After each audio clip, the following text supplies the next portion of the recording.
What does this day bring, Ata? Sun all day.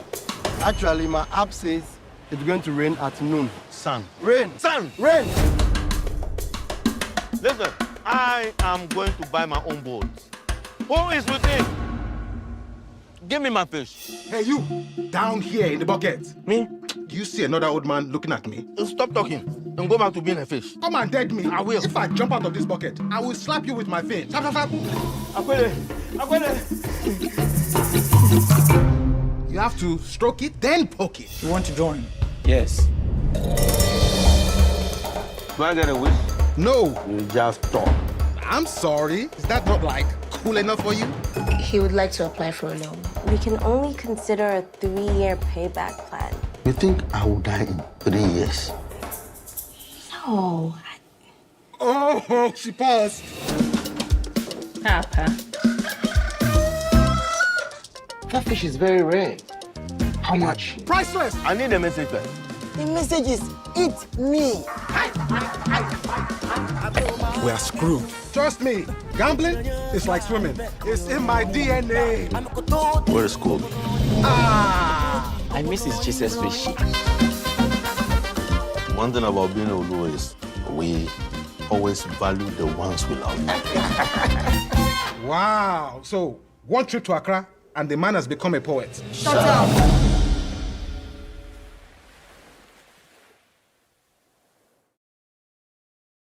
From the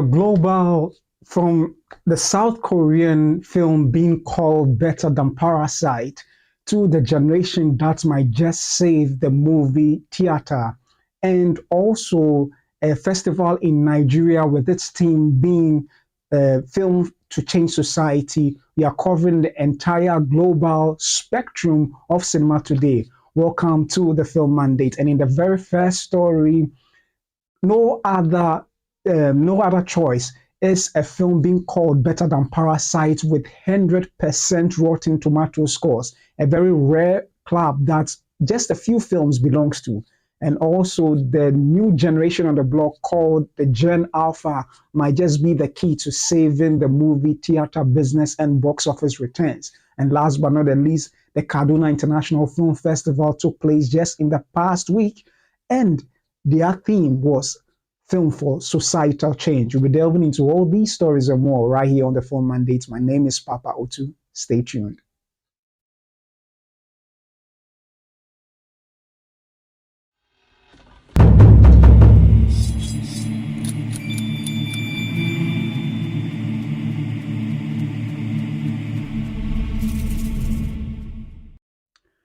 Well, welcome back to the Film Mandate, where I bring to you movie news, reviews, and reactions, both from the African front and the international scene. And thanks for joining me.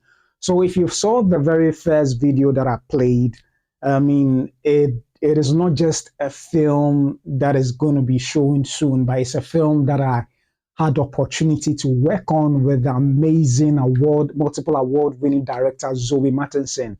I was fortunate to nab the responsibility as the second AD, and it was really, really fun working on it. So if you saw it or if you've seen the billboards anywhere in Accra, we are just telling you that soon it will be premiering in the cinemas. It's not a paid ad. I was part of the team, and I thought that what I can do to help is also to throw more light to it to my audience here. So it is called The Fisherman, starring a plethora of Ghanaian megastars like Ricky Adelayita. You have Endurance Grand, the phenomenal dance icon in Africa. You also have William Lamte. You have Kiki. And then I think a whole host of other people. Fred Amugi, the legendary himself, is in there. Ajwa Akoto, a star in the UK. So you have a lot of these people on board who are making it happen. And also the phenomenal producer, Yvonne Oji, is also part of this production. So if you saw it, the purpose is to just make known what is in store for you come September 16th, and you will not regret it. So from time to time, I'll be playing it so that you get to know more about it, and keep reminding you that there's a Ghanaian film on the block coming that you need to pay attention to. So enough said, we'll be delving into the very first story. And if you're a fan of Korean films, or if you've had the opportunity to watch Korean films, you can attest to the fact that the way and manner their stories are told, it's very exceptional. There's something about their stories that make it very pristine and has some precision to it that I would boldly say and claim that most cinemas of different industries in the world do not have that. But Korean cinema has a certain blend that you cannot take away from them. And in recent times, Parasite, which happened to be a movie, I believe, won the best picture of that particular year, which had Bong Joon-ho, the director, who helmed it. And this time around, there's another movie from South Korea which is said to be better than Parasite. Well, let's take a look at the article that gives us more information about that. And in this article, it did say that Squid Game stars masterful comedic thriller coming soon is even better than Parasite. So no other choice has been hailed as a masterpiece and the most elegant film of the year. And this article is written by Lucas Hale-Paul, who is the content editor. So Squid Game actor Lee Byung-hun takes center stage in a forthcoming dark comedy that viewers absolutely must see. The project boasts the directorial talents of celebrated filmmaker Park Chan-wook, The Handmaiden, and has garnered glowing praise following its recent debut at the Venice International Film Festival. The picture has even secured a perfect 100% rating on Rotten Tomatoes from an impressive 17 critics, suggesting one of this year's finest films is set to grace cinemas. No Other Choice features Lee as Mansu, a recently redundant paper industry specialist whose existence, alongside wife Miri, portrayed by Son Ye-jin, and their two youngsters, crumbles when he faces unexpected dismissal. Following further embarrassment after being turned down by another firm, Mansu decides to destroy his rivals by whatever means necessary, reports the Mirror. So whilst the picture regrettably lacks a confirmed date for its global launch, No Other Choice is undoubtedly one for admirers of Squid Game and additional South Korean thrillers to monitor closely. Lee has also recently provided his voice for Netflix's most successful film to date, KPop Demon Hunters, playing the villainous demon monarch.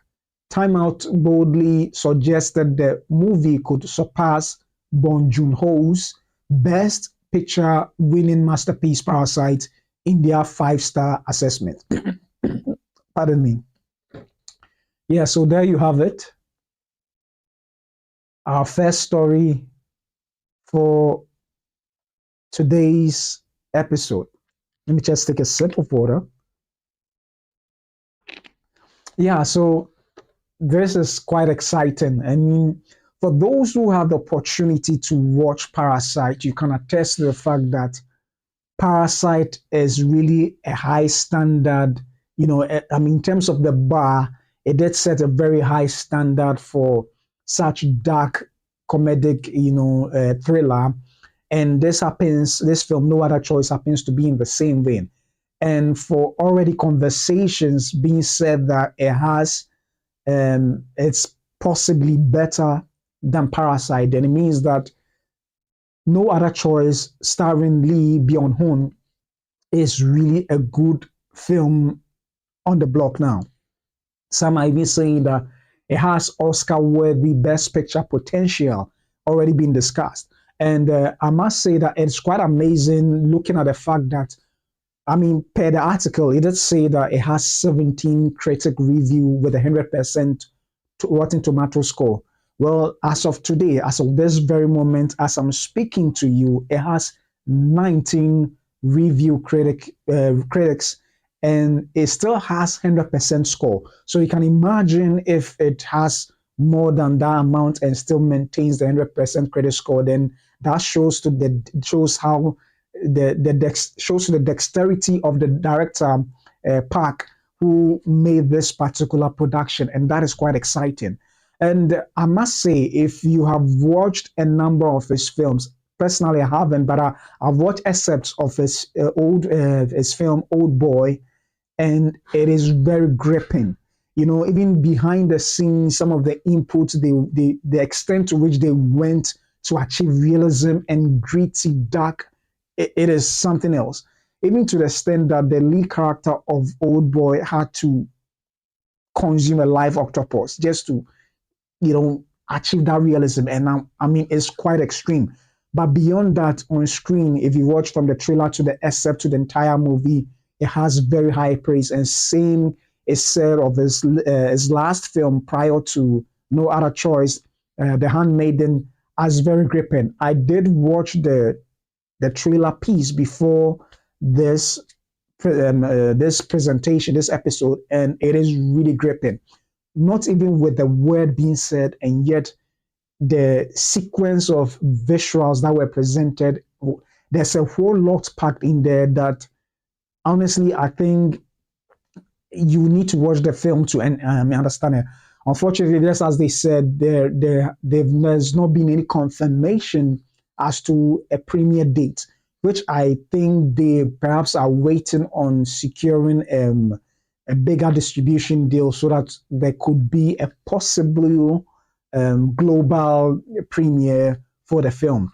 And looking at how South Korean productions of films are making an impact in the world right now, whoever lays hand on this production would definitely not want to mess around with just small screenings, possibly go for a very wide theatrical release. And that's what I perhaps believe that, maybe there are a lot of bidder studios who are bidding to win the distribution rights to make that happen. And it is said that at the Venice Film Festival, it received a rapturous 8.5 minute standing ovation. And Venice Film Festival, they do really, when they love their films, you hear a number of these statements or these observations being made.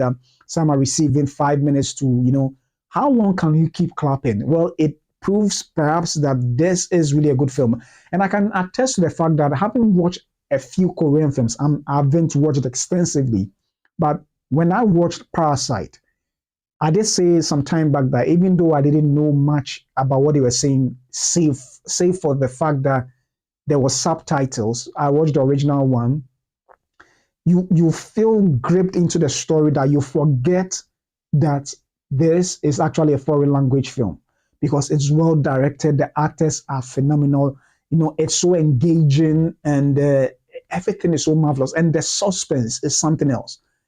If you watch the trailer for No Other Choice, it has that same flair, that same vibe. Maybe it doubles down a little bit more in terms of the comedic chops in there, but it looks like it might even be more grittier and darker than Parasite. If you read articles describing the same thing, they say that it is darker than a dark bean noodle. I don't know what that is, but I believe that it is very dark. The bean noodle is dark, so it means that perhaps they're leaning more into how darker it may be. And that is quite interesting and amazing at the same time, considering the fact that after 19 reviews, it's still standing strong at 100% Rotten Tomato score.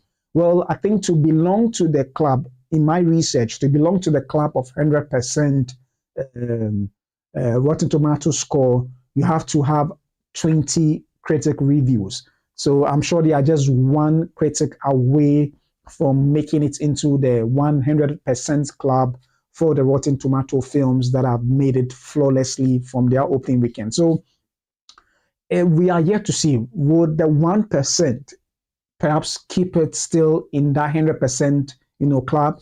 Well, we are yet to find out.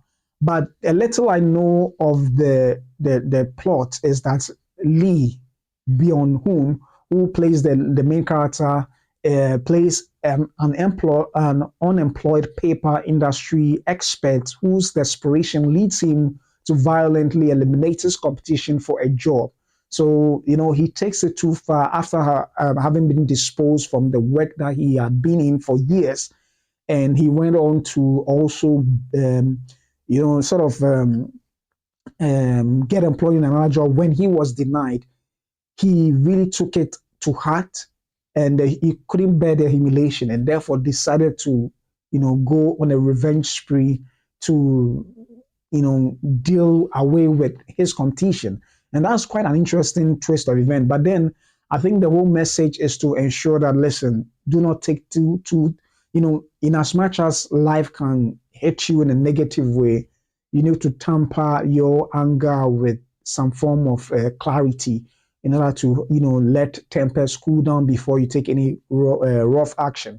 But then it looks like that the emotional toll on Lee's character was so much that he went to lengths to get, his competition eliminated.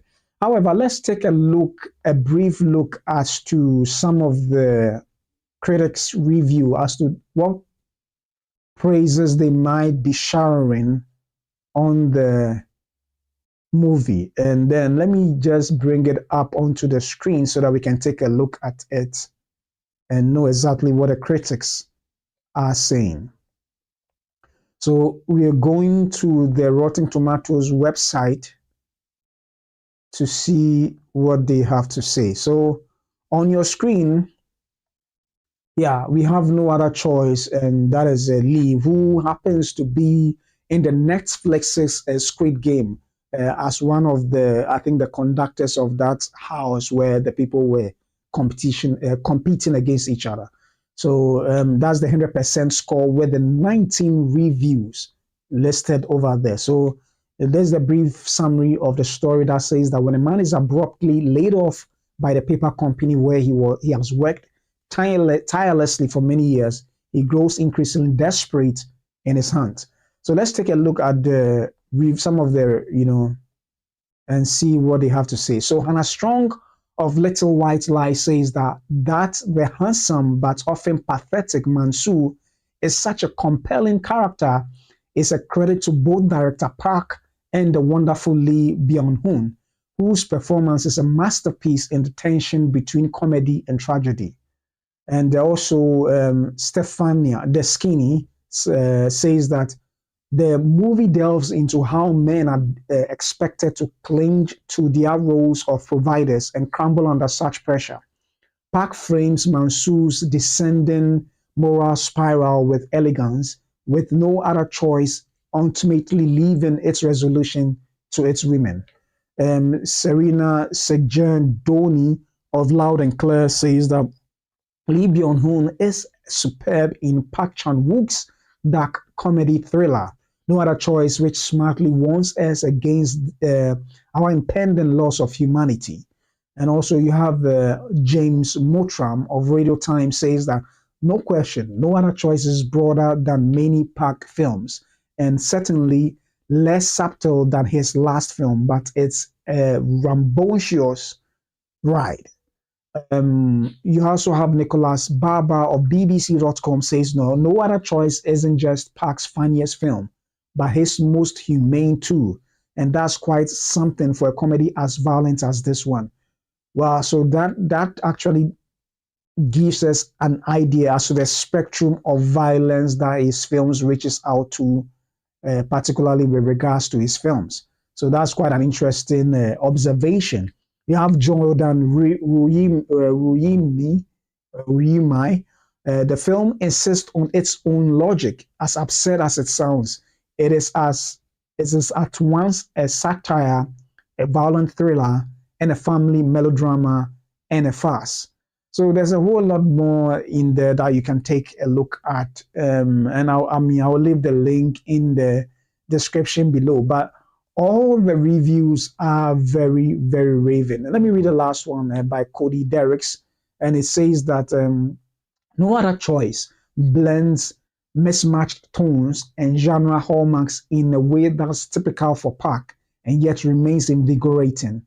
leading to a ridiculous look at what happens when the system pushes a person to the very edge of desperation. So those are quite some high praise for the particular film, considering the fact that I really want to stress on what he did say about the different genres and tones, which otherwise shouldn't meld well with each other.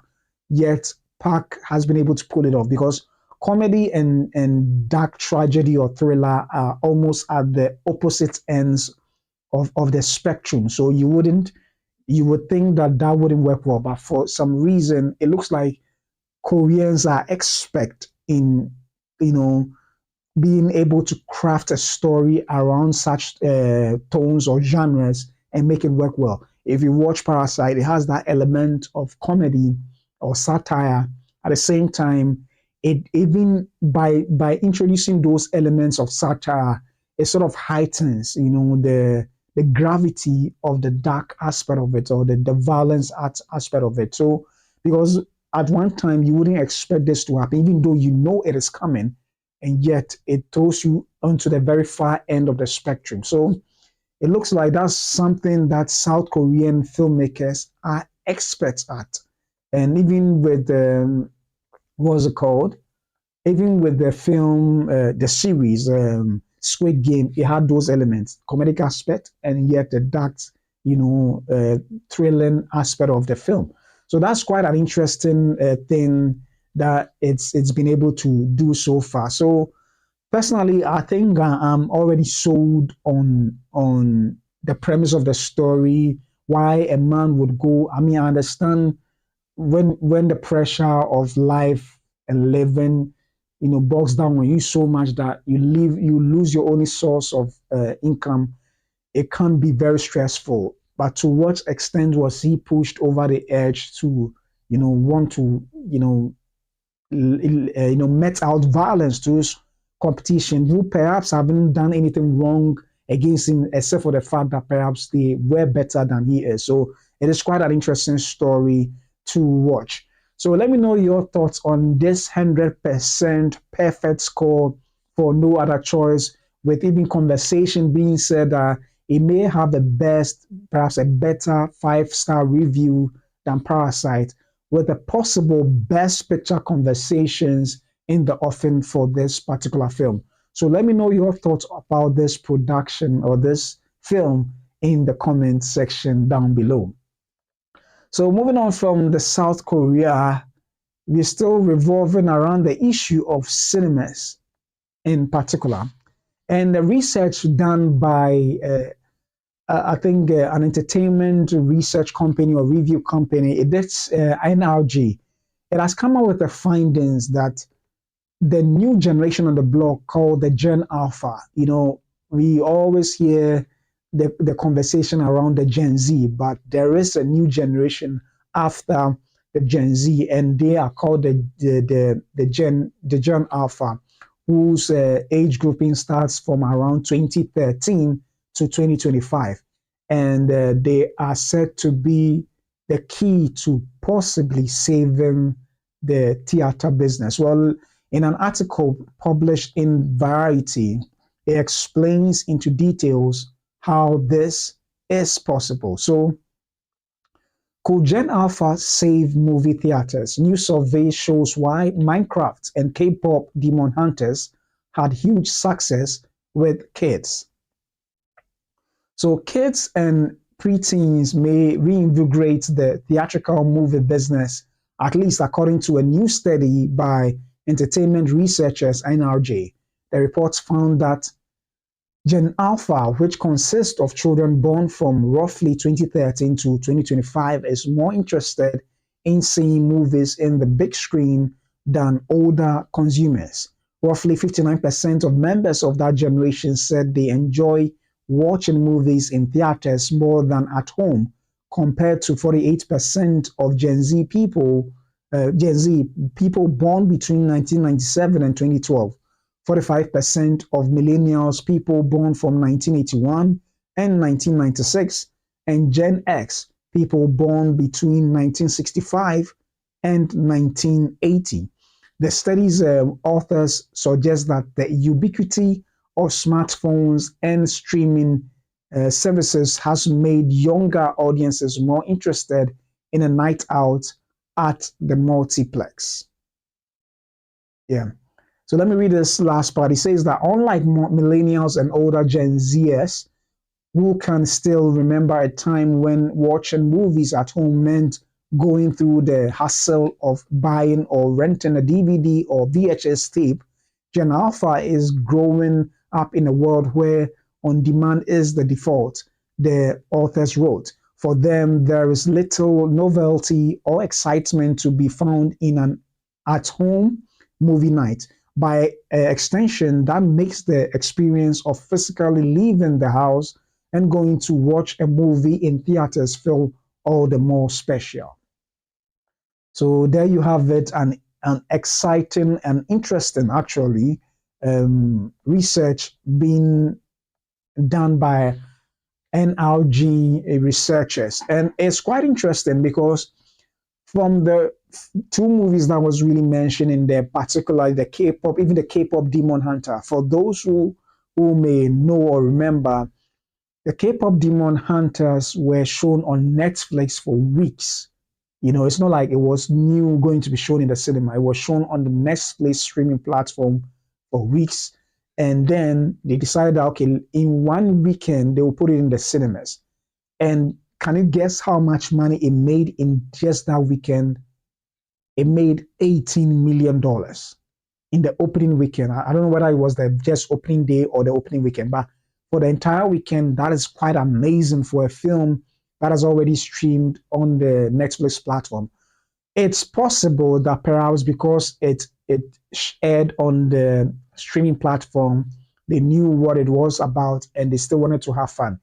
But from the research that have been made between, I think, around a number of 6,100 people, it proved that over 50%, about 57 or more of the Gen Alphas will prefer to have that communal, sitting with friends and watching a film, because for them, they came to the world to meet the technology that sometimes for us, the Gen Zers, millennials, Gen Zers and other generations, fuss about, because prior to the advent of all this technology, what we had was either a VHS tape, or if you didn't even have a VHS tape, for the baby boomers and others, they had what's it called? Literally, you have to use a film spool to watch film at home, or better yet, go to the cinema. So every generation and what perhaps was quite ubiquitous, the technology that was quite ubiquitous in their time.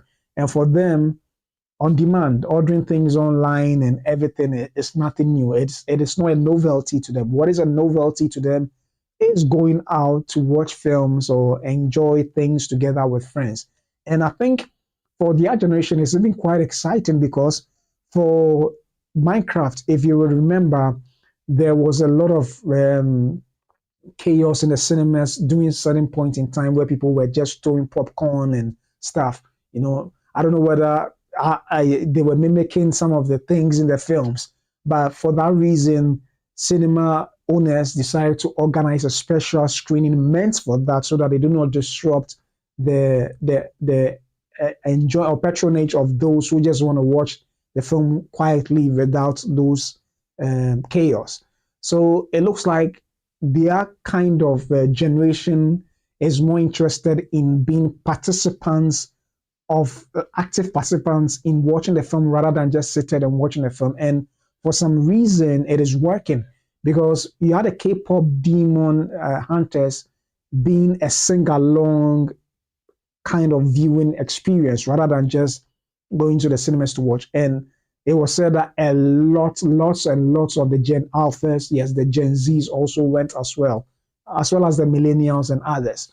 So it looks like they are sort of determining the trend nowadays. I don't know whether this is as a result of how Taylor Swift ended up doing a concert that was one way or the other also streamed in the cinema. So I don't know whether that's what gave them a taste of perhaps following in this trend. So it could be, or it could be something different.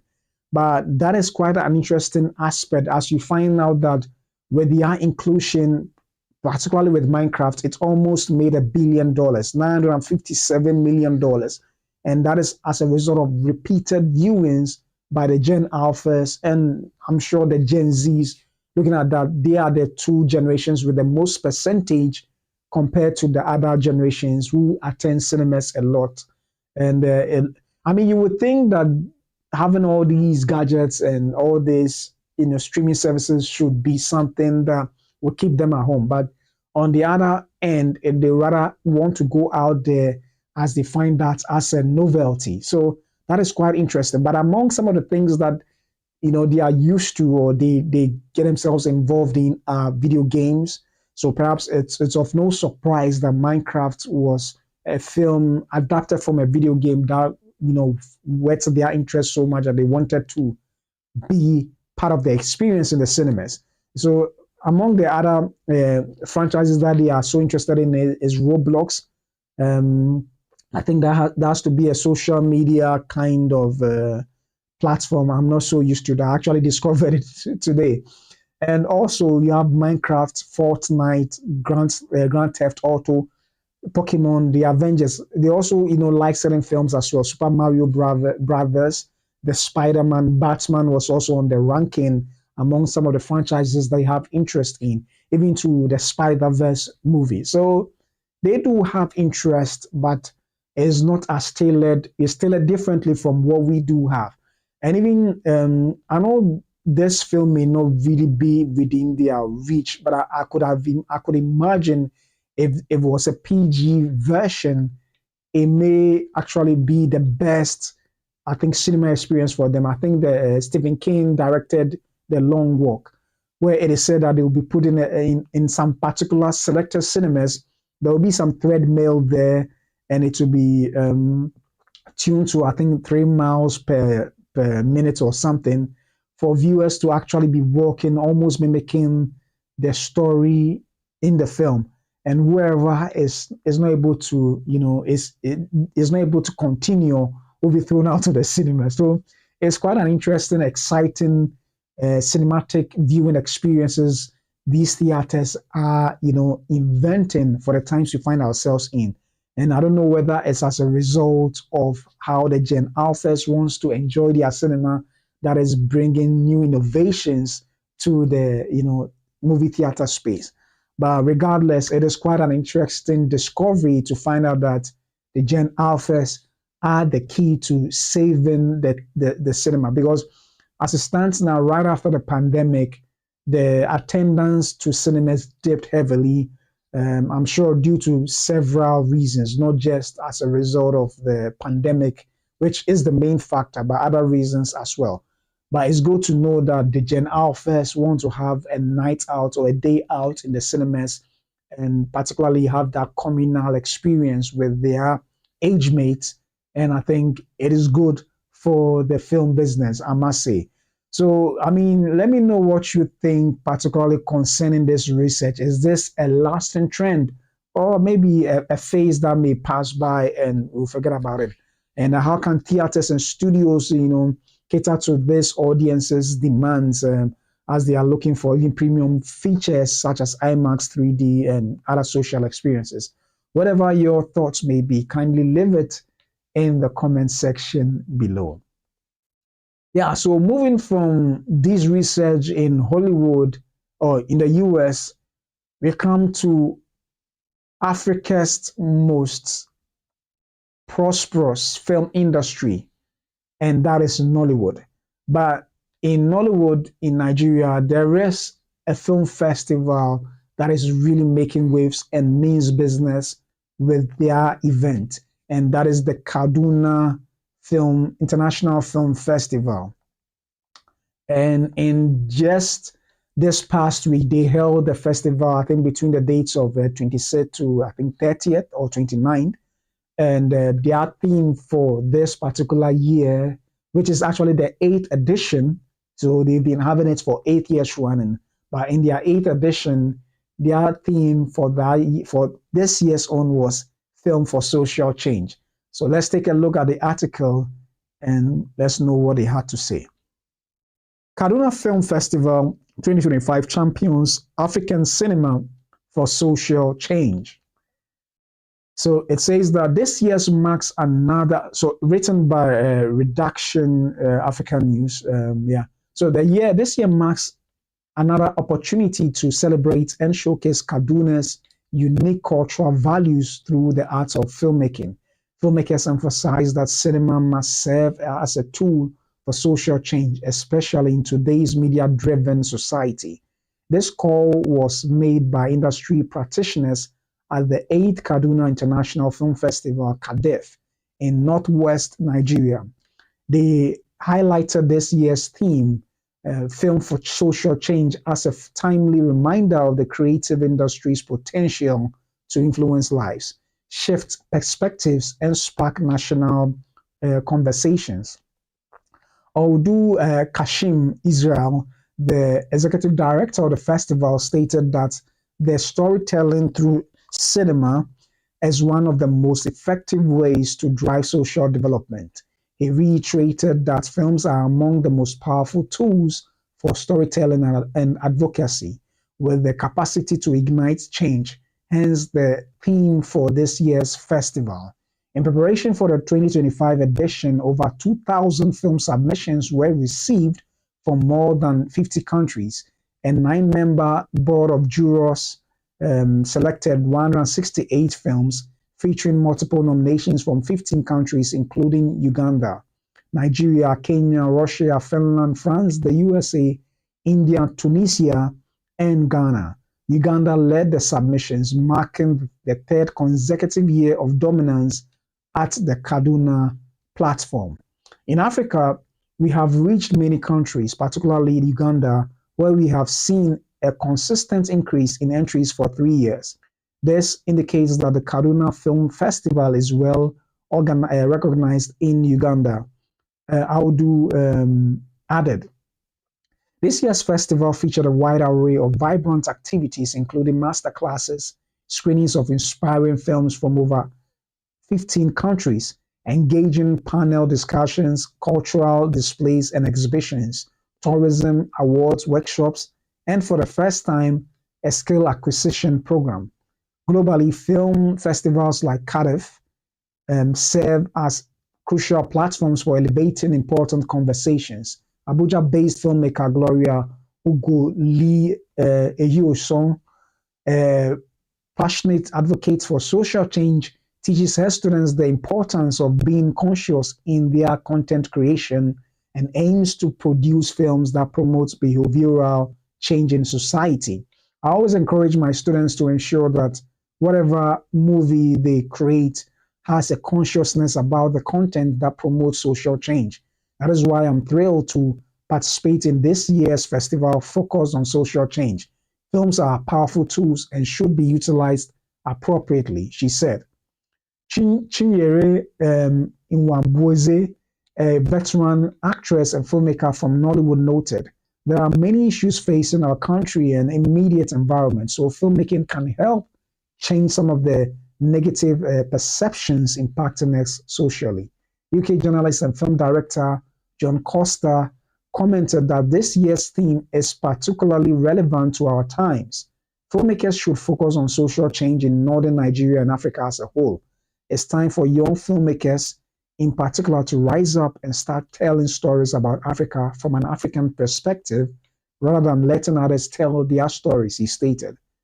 Founded in 2018, the Kaduna International Film Festival, KADEF, is the first international film festival in northern Nigeria. Yeah, and that is an exciting article to read there. So yeah, I like it when film festivals are not just the celebration of cinema, but the idea that it has the organizers themselves understand the power the films wield and how it can impact society massively. And I think on a broader scale, on a broader note, particularly in Africa, storytelling as a mandatory aspect to it should be having a moral tale, a moral lesson to give to those who watch it.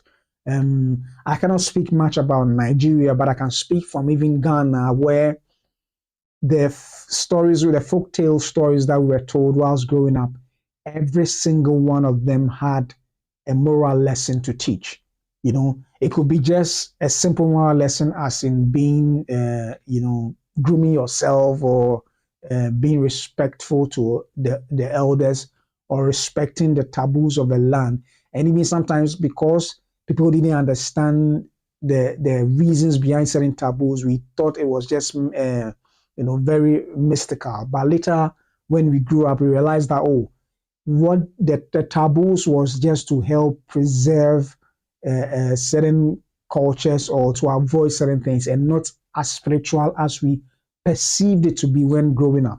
So it is of no surprise that when these film festivals, which seems to be a little bit of a higher form of storytelling with regards to the medium, and not just in terms of oral tradition, it embodies these things as well. So this may not necessarily be in the same context as the folk tales when we were told growing up, but it still lends itself to impacting society in the same vein as the storytelling, folktale stories does for us when we're growing up.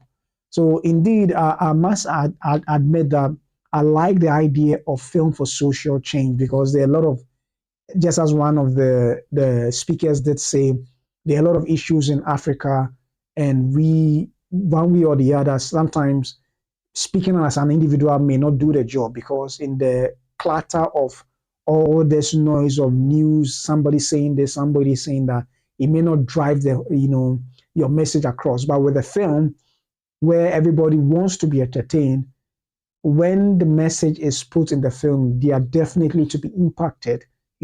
Once they identify or they see themselves, they can relate to the situations in the film. It has the potential to make an impact. So that is really good.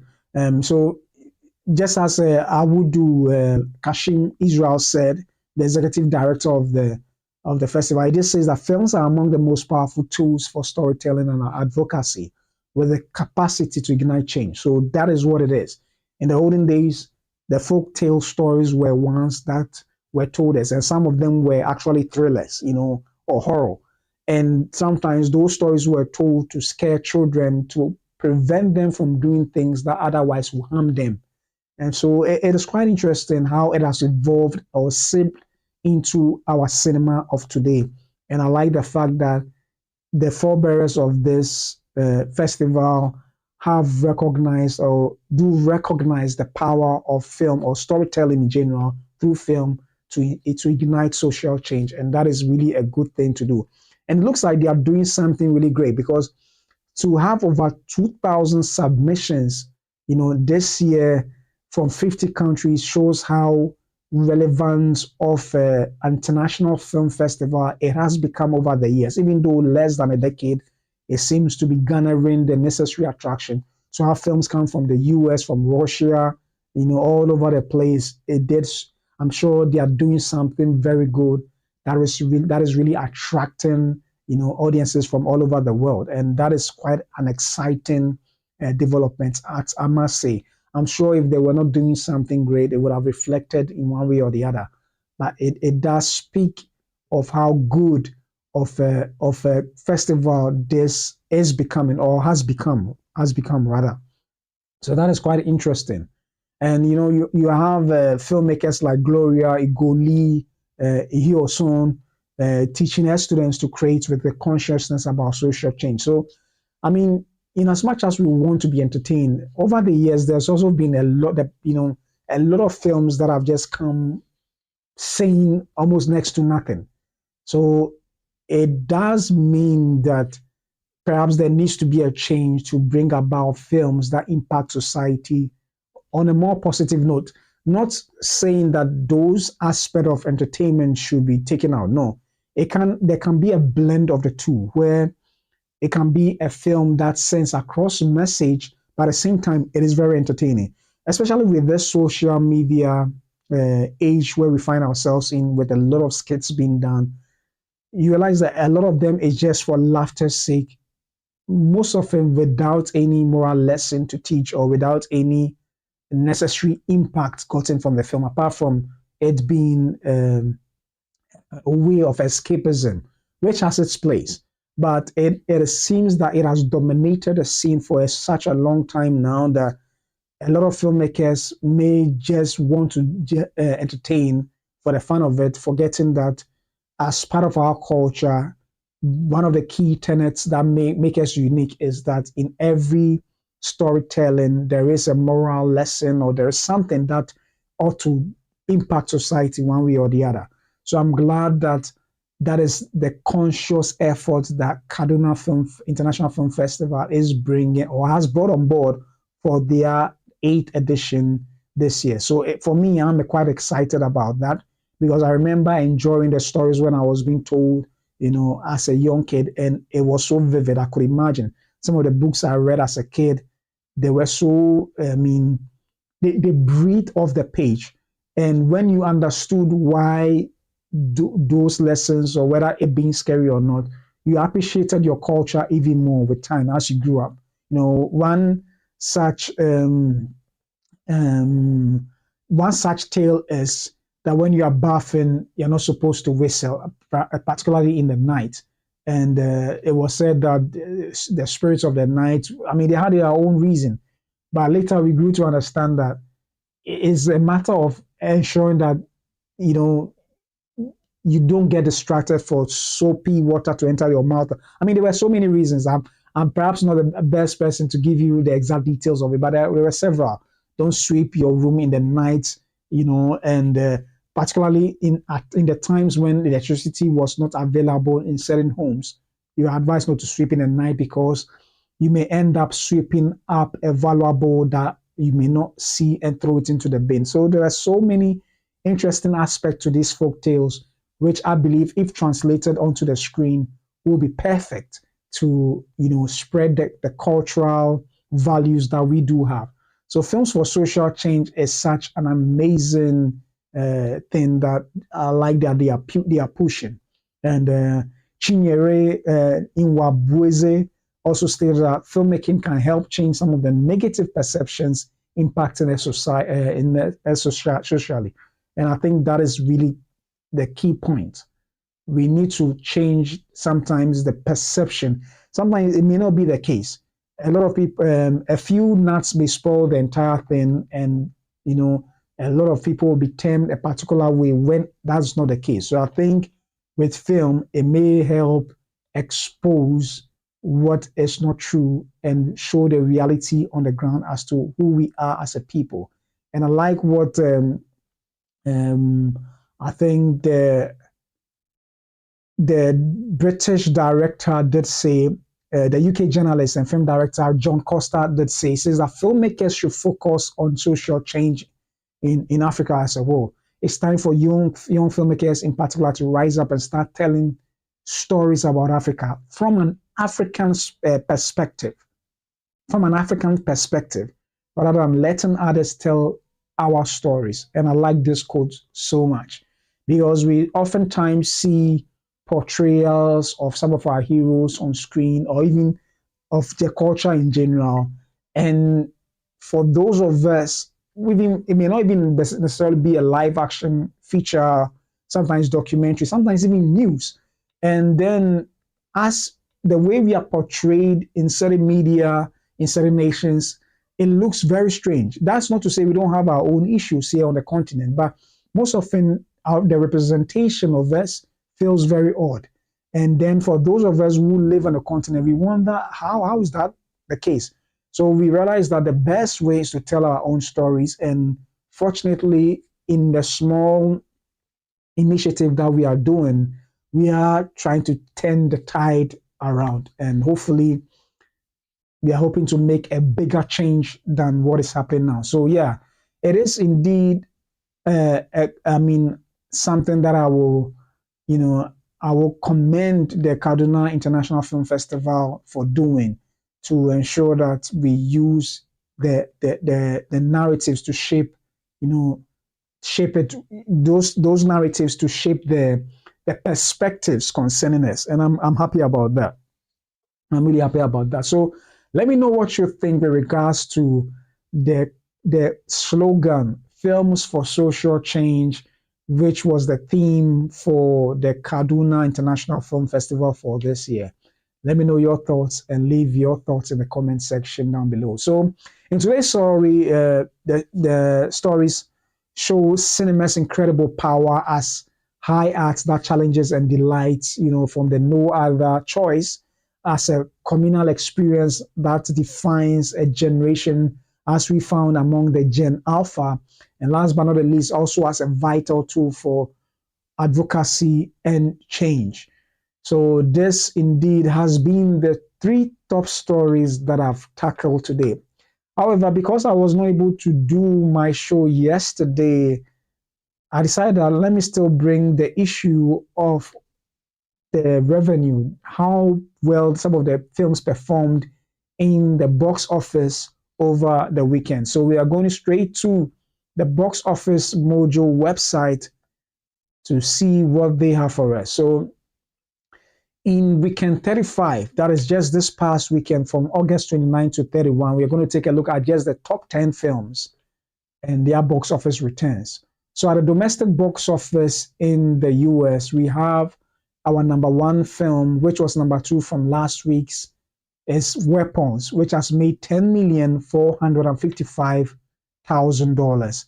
And it has made a total domestic of $132,642,687. And number 2, we have Jaws, the 2025 50th anniversary re-release, and it has made $8,170,000. That is quite amazing for Jaws. Caught Stealing, which released this week, has made $7,850,000.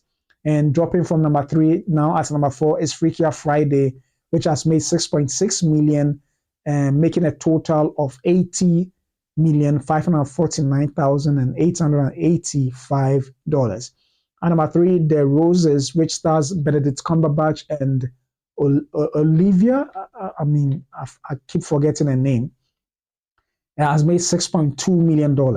And number 6 from number 4, the Fantastic Four First Step is still holding strong in the top 10 North American box office. It has made $4.9 million this weekend. And the total is $264,726,180. And number 7, dropping from number 5, is the Bad Guys 2. And it has made $4,690,000. And the total domestic is $72,999,680. And number 8, dropping from number 7, is Superman, which has made $2,585,000. And the total domestic is $351,048,613. And number 9, dropping from number 6, is Nobody 2, starring Bob Odenkirk, which has made $1,890,000, and a total domestic so far of $20,121,765. Last but not the least, just on the top 10, is The Naked Gun, dropping from number 9, starring Liam Neeson and Pamela Anderson, which has made a domestic, the domestic weekend of $1,825,000, with a total domestic of $50,835,167. So that is the total domestic box office for the North American, box office. So let's also take a look at the total worldwide box office and see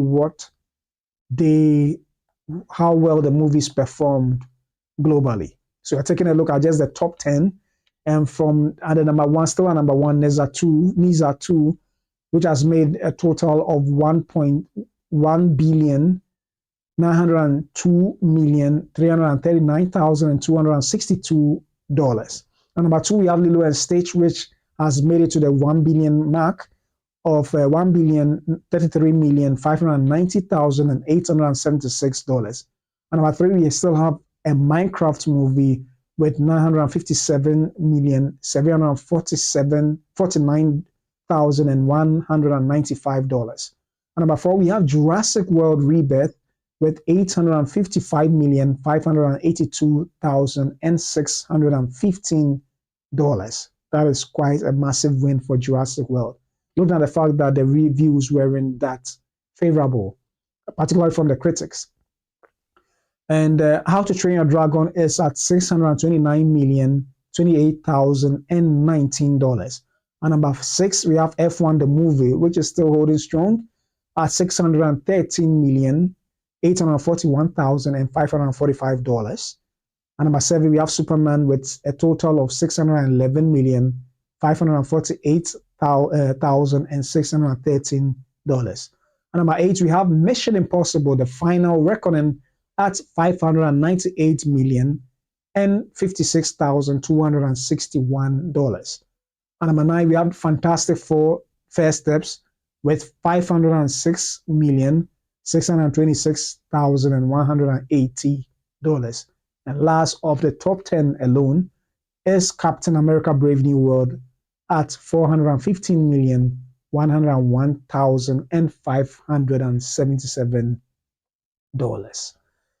So all too soon, I've come to the end of this episode. I hope you enjoyed yourself. And as usual, I'll be coming your way live every major weekday from Sunday, 11:45 p.m. GMT to Thursday, 11:45 p.m. GMT to the following day. So you can always join me for a live session and you can drop your questions for us to have a live interaction. So all too soon, thank you so much. I've come to an end of this episode and I'll come your way again tomorrow with some exciting news from all over the globe of cinema. My name is Papa Otu and I'll see you soon.